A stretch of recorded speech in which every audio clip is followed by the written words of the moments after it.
뉴스 초반에 전해드린 것처럼 원숭이 두창 확진자가 국내에서 처음으로 공식 확인이 됐죠.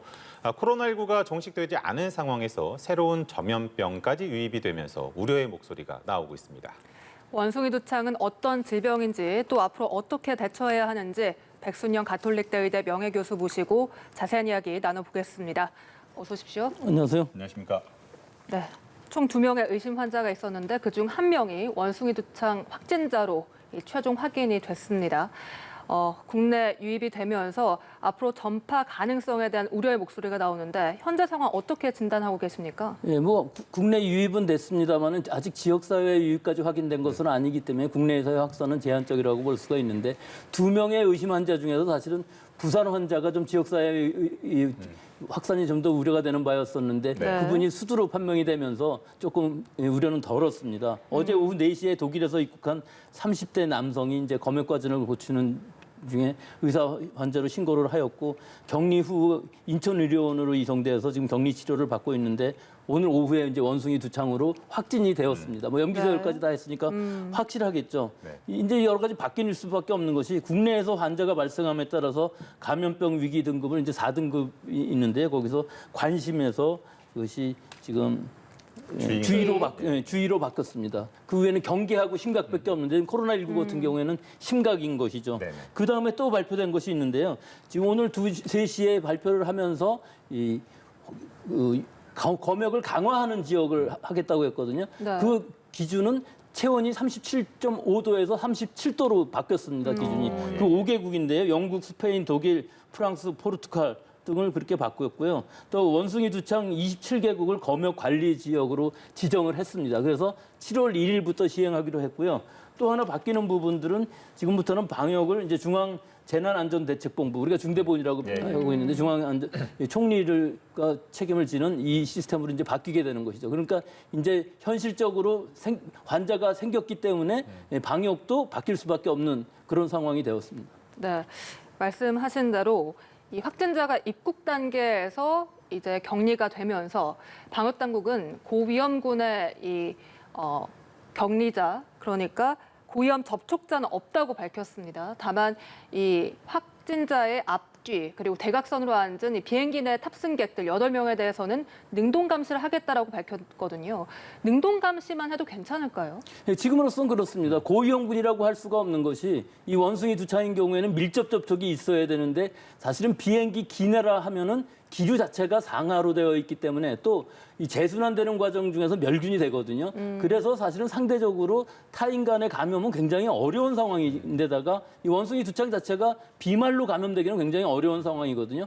하지만 접촉 감염은 충분히 있을 수가 있습니다. 화장실을 간다든지 했을 때. 그렇기 때문에 옆좌석, 앞뒤 좌석, 대각선 좌석의 8명은 능동 감시라고 그랬는데 사실 좀 애매하기는 합니다. 이것이 의무인 것인지 능동 감시라는 의미는 보건소에서 하루 2번 증상을 모니터링 한다는 뜻이거든요.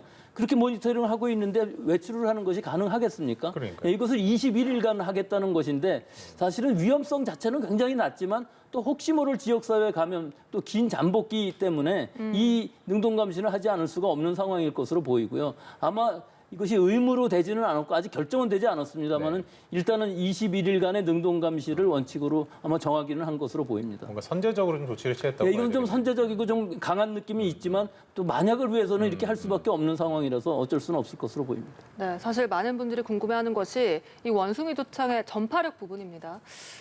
잠깐 짚어주시긴 했습니다만 실제로 코로나19처럼 공기 중으로 감염이 되는 건지 그러니까 에어로졸 전파 가능성도 있는 건지 궁금하거든요. 그것이 없다고 할 수가 없기 때문에 좀 문제가 있는 것이죠. 그렇게 감염된 사례는 아마 거의 없을 것으로 보입니다. 오히려 밀접 접촉 또는 이 의복이라든지 친구들을 이용한 간접 접촉으로 감염되는 사례들은 있습니다. 더 많은 것은 사실은 이 설치류들의 동물들에 의한 감염들이 있게 되면 풍토병으로 옮겨가게 되는 상황인데 아직까지 그런 증거는 없거든요. 하지만 비말 감염이 없다고는 할 수가 없기 때문에 동거인인 경우에 있어서 장기간 접촉을 하게 되면 비말로서도 감염될 가능성은 충분히 있다고는 보입니다.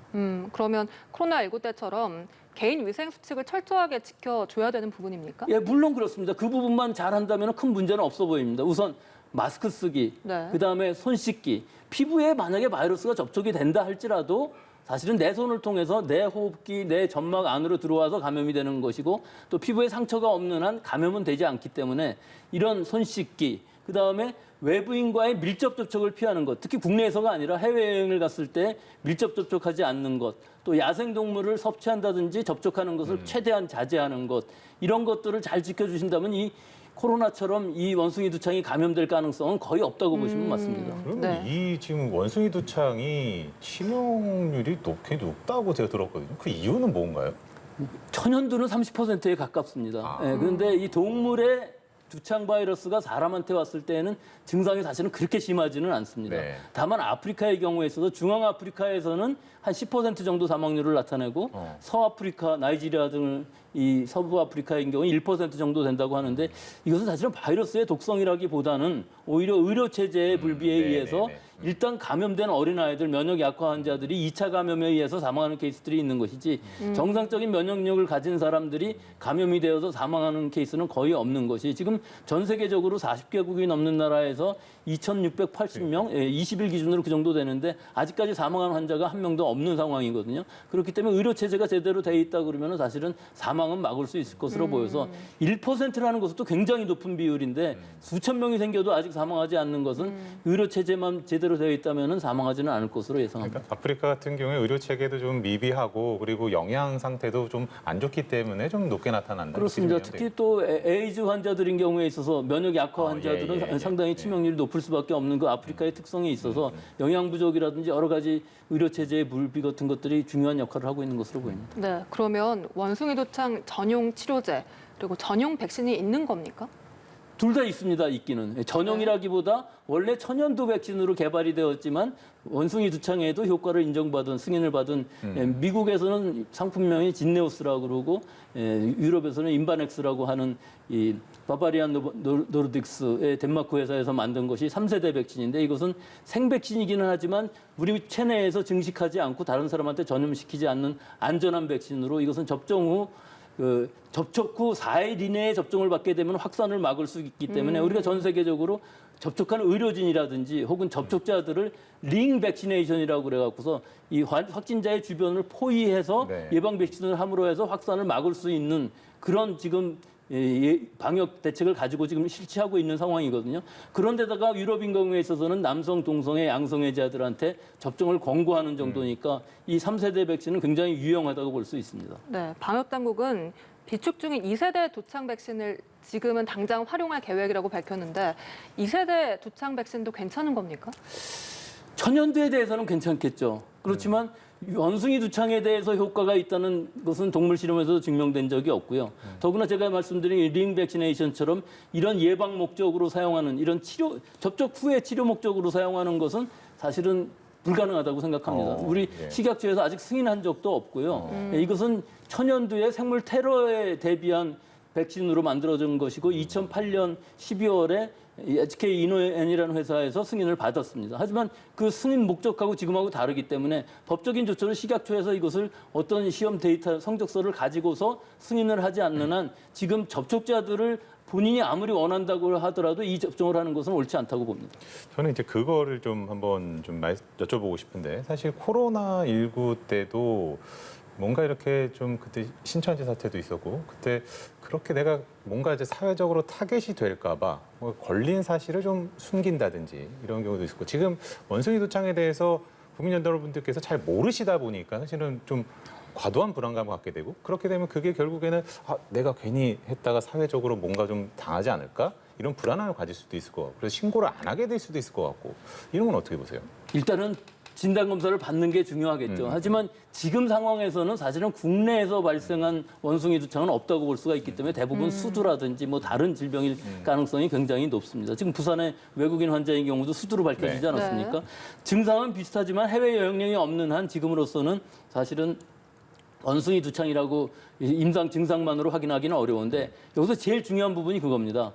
내가 어떤 증상이 나타났을 때 병의원에 가서 그 의사 선생님이 직접 진단을 할 수는 없는 상황이거든요. 그 의심 환자가 나타났다고 바로 신고를 하고 바로 진단 검사를 통해서 확진을 받아야 되는 상황이기 때문에 일반인들이 신고하는 것도 물론 중요하지만 동네 1차 의료기관들에서 그걸 얼마나 잘 증거에 대응하느냐. 임상 증상만을 보고서 또 해외 여행력 같은 것들을 다 보고서 수두와 또 이 원숭이 두창을 구별해낼 수 있는 능력이 선생님들한테 있어야만 이것이 신고도 될 것이고 일반적인 수두는 사실 많이 다르거든요. 또 해외 여행력이 없는 사람들이 대부분이었기 때문에 지금 당분간은 아마 해외 여행력이라는 이 전제 조건이 굉장히 중요할 것으로 보입니다. 네, 그러면 어떤 증상이 나타나면 좀 진단을 받아봐야 됩니까? 일단 뭐 감기 증상은 흔한 거 아니겠습니까? 발열, 두통, 뭐 권태감 또 그렇지만 임파절 부종이라는 거, 이 겨드랑이라든지 사타구니 같은데 임파절이 부어오르는 것 같은 건 이건 원숭이 두창의 특이한 증상이기 때문에 이런 증상이 나타나면서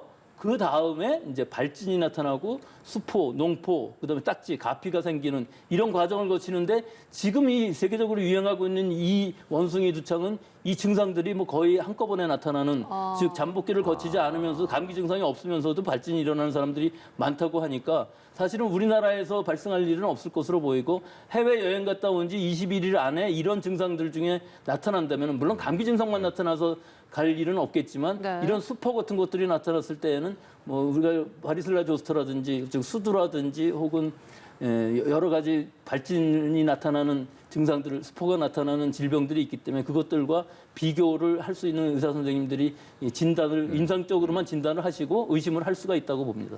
네, 알겠습니다. 지금까지 백순영 가톨릭대 의대 명예교수와 이야기 나눠봤습니다. 오늘 말씀 고맙습니다. 수고하셨습니다.